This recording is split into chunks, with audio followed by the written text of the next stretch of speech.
सगळ्यांचं लक्ष सध्या विरार मधल्या या हॉटेलच्या दिशेने लागलेलं आहे, कारण या हॉटेलमध्ये घडणाऱ्या सगळ्या घडामोडी या संशयास्पद आहे असं देखील कळत आहे।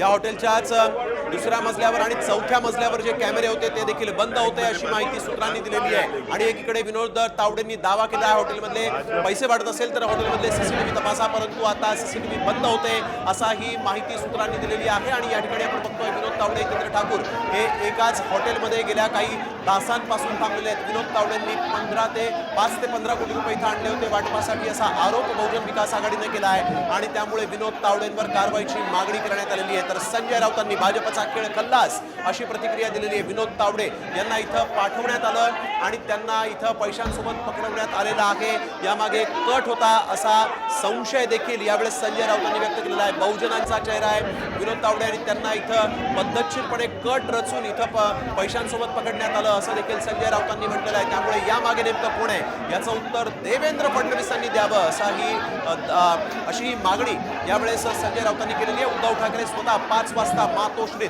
आता या संदर्भात नेमकं काय बोलतात याकडेही लक्ष लागलेलं आहे। एकीकडे आपण बघतोय